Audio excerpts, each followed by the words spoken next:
Kalanidhi astro में आपका स्वागत है। नव वर्ष 2023 आरंभ होने वाला है। सभी को आने वाला वर्ष कैसा रहेगा यह जानने की उत्सुकता होती है। मेष से लेकर कन्या राशि तक हम फलादेश कर चुके हैं।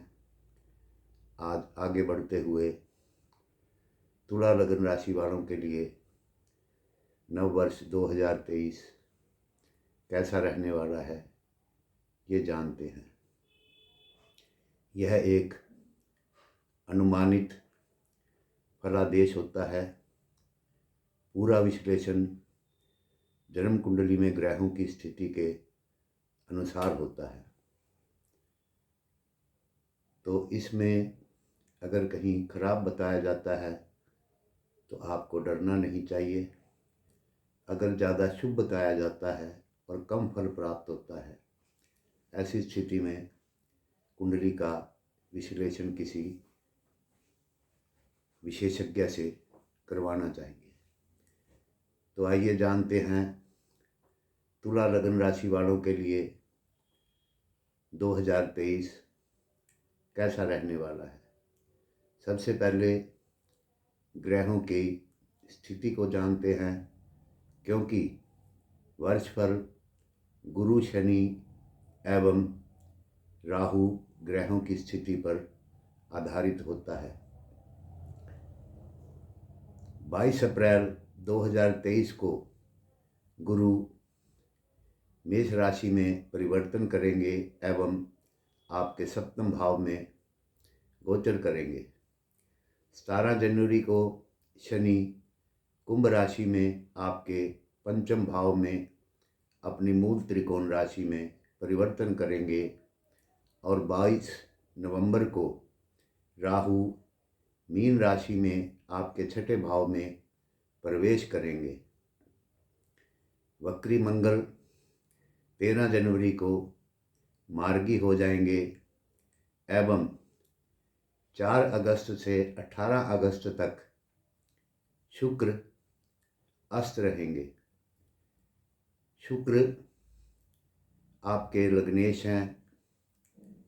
इनके अस्त होने से आपके कार्यों में कुछ बाधाएं, शारीरिक दृष्टि से कुछ रोग आदि की परेशानियाँ संभव हैं। कार्य दृष्टि से यह वर्ष सामान्य फलदायक रहेगा। वर्ष आरंभ में सप्तम भाव में राहु पर शनि एवं केतु की संयुक्त दृष्टि से आप अपने कार्यों को अंजाम तक पहुंचाने में कठिनाई अनुभव करेंगे। आपके कार्य क्षेत्र में गुप्त शत्रुओं द्वारा रुकावटें डाली जा सकती हैं, इसलिए बिना किसी पर विश्वास किए आप अपनी बुद्धि के अनुसार कार्य करते रहें। नौकरी करने वाली महिलाओं को अपने कार्यस्थल में ही मान सम्मान प्राप्त होगा। 22 अप्रैल के बाद सप्तम भाव पर गुरु पर शनि की दृष्टि होगी। उस समय आपको व्यवसाय में अच्छा लाभ होगा। आमदनी के नए रास्ते खुलेंगे।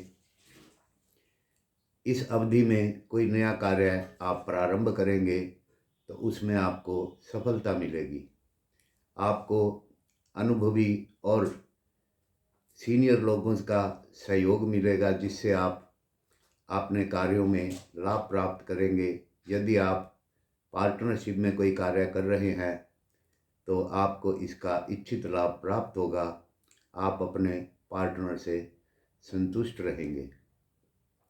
आर्थिक दृष्टि से वर्ष का आरंभ उत्तम रहेगा। द्वितीय स्थान पर गुरु एवं शनि की दृष्टि के प्रभाव से आप इच्छित बचत कर अपनी आर्थिक स्थिति को सुधार सकते हैं। रत्न आभूषण इत्यादि वस्तुओं की प्राप्ति हो सकती है। धन आगमन में निरंतर वृद्धि बनी रहेगी, जिससे पुराने चले आ रहे कर्ज से आपको मुक्ति मिलेगी। आपके परिवार में मांगलिक कार्य संपन्न होंगे, उससे भी आपका पैसा खर्च हो सकता है।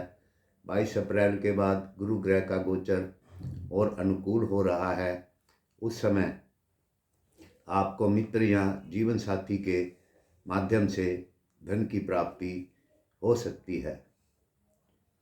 पारिवारिक मामलों के लिए यह वर्ष अनुकूल रहेगा।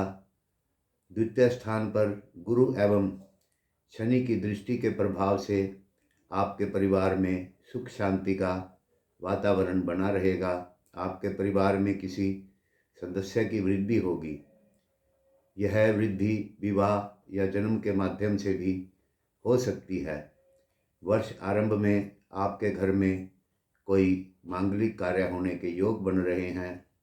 22 अप्रैल के बाद समय और अनुकूल हो जाएगा। यदि आप अविवाहित हैं तो इस समय के अंतराल में आपका विवाह हो सकता है। अपने जीवन साथी या मित्र के साथ आपके मधुर संबंध होंगे। आपको भाइयों का भी पूर्ण सहयोग प्राप्त होगा। तृतीय स्थान पर गुरु की दृष्टि के प्रभाव से आपकी सामाजिक प्रतिष्ठा में वृद्धि होगी। संतान के लिए यह वर्ष सामान्य फलदायक होगा। छठे स्थान में गुरु का गोचर संतान के लिए अच्छा नहीं है। वर्ष आरंभ में आपकी संतान को लेकर चिंताएं बढ़ेंगी। उनका स्वास्थ्य भी प्रभावित होगा, जिसका नेगेटिव प्रभाव उनकी शिक्षा पर आ सकता है। परंतु 22 अप्रैल के बाद समय अच्छा हो जाएगा। आपके दूसरे बच्चे के लिए समय अच्छा होगा। उसको आपके कार्य क्षेत्र में सफलता प्राप्त होगी। यदि वह उच्च शिक्षा प्राप्त करना चाहता है तो अच्छे कॉलेज में उसका प्रवेश हो जाएगा। यदि वह विवाह के योग्य है तो विवाह संपन्न होने की पूर्ण संभावना है। स्वास्थ्य के लिहाज से वर्ष का आरंभ सामान्य रहेगा। छठे स्थान में गुरु छोटी मोटी स्वास्थ्य संबंधी समस्याएं उत्पन्न कर सकता है। ऐसे में स्वास्थ्य का ख्याल रखना आपको आवश्यक है। यदि पहले से कोई लंबी बीमारी से ग्रस्त हैं तो आपको इस समय में सावधानी बरतनी चाहिए। लगन में केतु पर राहु की दृष्टि अचानक आपका स्वास्थ्य प्रभावित कर सकती है। वर्ष आरंभ में स्वस्थ रहते हुए भी बीमारी जैसा आप अनुभव कर सकते हैं। 22 अप्रैल को गुरु ग्रह का गोचर सप्तम स्थान में होगा। उसके बाद आपका स्वास्थ्य धीरे धीरे अनुकूल हो जाएगा। लगन पर गुरु ग्रह की दृष्टि से मन में अच्छे विचार आएंगे। प्रत्येक कार्य को आप पॉजिटिव रूप से करेंगे। आपके खान पान एवं दिनचर्या में भी बदलाव होगा। परीक्षाओं में कंपटीशन में सामान्य सफलता प्राप्त होगी। कैरियर में सफलता प्राप्ति के लिए अधिक परिश्रम करने की आवश्यकता है। जो विद्यार्थी विदेश या घर से दूर जाकर पढ़ाई करना चाहते हैं उनके लिए समय अनुकूल है। 22 अप्रैल के बाद यदि किसी प्रतियोगी परीक्षा में भाग लेना चाह रहे हैं तो उसके लिए समय अनुकूल है। उसमें आपको सफलता मिलेगी। यदि आप कोई व्यावसायिक शिक्षा ग्रहण कर रहे हैं तो उसमें आपको सफलता प्राप्त होगी। यात्रा की दृष्टि से वर्ष सामान्यतः अनुकूल रहेगा। वर्ष के आरंभ में द्वादश स्थान पर गुरु की दृष्टि से आपको विदेश यात्रा करनी पड़ सकती है। राहु केतु के प्रभाव से छोटी मोटी यात्राओं के साथ साथ आपकी लंबी यात्राएं भी हो सकती हैं। आपकी अधिकांश यात्राएं अचानक होने की संभावना है।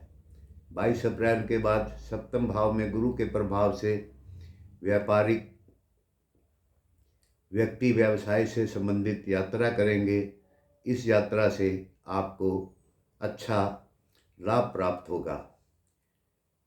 वर्ष को और अधिक अनुकूल बनाने के लिए आपको माता पिता, गुरु, साधु, सन्यासी आदि लोगों से आशीर्वाद प्राप्त करना चाहिए। प्रतिदिन सूर्य को जल देना चाहिए एवं मंदिर या धार्मिक स्थान पर केला, बेसन के लड्डू आदि वितरण करने से आपको लाभ होगा। अब जानते हैं नव वर्ष का पहला मास जनवरी आपके लिए कैसा होगा। इस अवधि में सितारे आपके कुछ अनुकूल न होने के कारण आपका स्वास्थ्य जो है उत्तम नहीं रहेगा, उसमें कुछ परेशानी आ सकती है। सीने व फेफड़े के रोग आपको परेशानियां दे सकते हैं। पुरानी बीमारियों से बार बार विकार होने की संभावना है। इन रोगों के इलाज के लिए आपको सामान्य से अधिक देखभाल करनी चाहिए। धन के लिए भी यह माह कुछ विशेष नहीं है, जिसके कारण आपको इस महीने में धन में कोई विशेष वृद्धि नहीं होगी। राइटरों, कवियों और इसी वर्ग के अन्य व्यक्तियों की आर्थिक स्थिति कमज़ोर हो सकती है। रचनात्मक और कलात्मक कार्यों का उत्पादन कुछ कम हो सकता है। विपरीत परिस्थितियां होने के कारण आपको सावधानी बरतना हितकारी होगा। सट्टा आदि गतिविधियों में आपको नुकसान की संभावना है। ऐसे कार्यों से आपको थोड़ा दूर रहना चाहिए। आपको वरिष्ठ अधिकारियों के संबंधों के कारण कुछ हानि हो सकती है, अतः वहाँ पर कुछ धैर्य धरें। व्यापारिक दृष्टि के पक्ष से समय काफ़ी अनुकूल बना हुआ है। इस समय के सितारों की स्थिति आपके लिए सुखद बनी हुई है। शिक्षक वर्ग के साथ जुड़ना आपकी व्यावसायिक लाभों को बढ़ा सकता है। इस महीने में वरिष्ठ अधिकारियों के सहयोग से महत्वपूर्ण लाभ आपको प्राप्त हो सकता है। आप दोनों के माध्यम किसी भी प्रकार का कोई मतभेद है तो आपको इससे दूर करने का इस समय में प्रयास करना चाहिए। सफलता प्राप्त होगी। यात्राओं के द्वारा सौदे तय होने की संभावनाएं हैं। यात्राएं आपके लिए अधिक लाभकारी होंगी। विद्यार्थियों के लिए शिक्षा क्षेत्र में कुछ जनवरी माह में कठिनाइयाँ बनी हुई हैं। इस महीने में सितारों की स्थिति आपके लिए प्रतिकूल बनी हुई है। महीना में आपकी सभी परीक्षाएं परिणाम आपके इच्छा के अनुसार आने की संभावना कम है। तकनीकी शिक्षा, पत्रकारिता, लेखकों के विषयों में अपनी रैंकिंग बनाए के रखने के लिए आपको अत्यधिक परिश्रम करना होगा। तकनीकी विषय की छात्रों को नियमित रूप से अपना अध्ययन जारी रखना चाहिए। पारिवारिक दृष्टि से कुछ इस माह में आपको शुभ संकेत प्राप्त होंगे, जिसके प्रभाव से आपके घर में किसी मांगलिक आनंददायक उत्सव होने की संभावना बनी हुई है।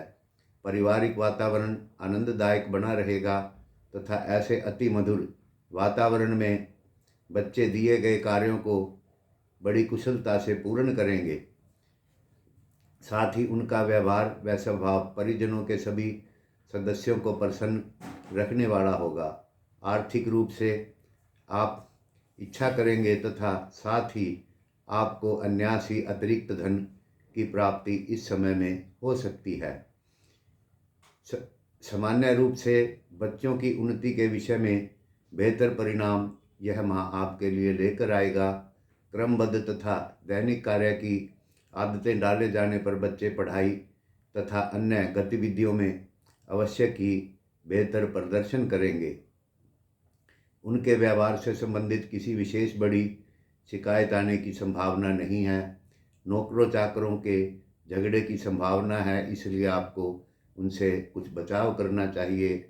आपको चाहिए कि आप उनकी प्रतियोगिता परीक्षा में योग्यता की अभिवृद्धि के लिए प्रयास करें। उनका ध्यान रखने की आवश्यकता है, अन्यथा उन्हें चोट आदि कुछ लग सकती है। प्रेम संबंधों आदि में इस समय में सफलता न मिलने की संभावना है। जीवन साथी के साथ संबंध भी कुप्रभावित हो सकते हैं। वे लोग जो मनोनुकूल जीवन साथी की तलाश में हैं, कुछ दिन उन्हें इंतज़ार करना चाहिए। आप में से अधिकतर लोगों के प्रेम व वैवाहिक जीवन में अधिक सफलता प्राप्त करने के लिए प्रयास सफल नहीं होंगे। पारिवारिक वातावरण भी आनंद व तालमेल से रहित होगा तथा तनाव की स्थिति जस की तस बनी रहेगी। मित्रों व संबंधियों का रवैया भी सहयोगपूर्ण नहीं रहेगा। तो मित्रों, ये है तुला लग्न राशि वालों के लिए 2023 एवं जनवरी माह का फलादेश। मित्रों, हमारे चैनल को सब्सक्राइब करें, लाइक करें, शेयर करें। यदि आप हमसे संपर्क करना चाहते हैं तो 95 180 68 856 पर कॉल कर सकते हैं। अधिक जानकारी के लिए हमारी वेबसाइट www.kalanidhi.astro.com पर आप विज़िट करें। धन्यवाद, नमस्कार। मिलेंगे अगले वीडियो में नई जानकारी के साथ।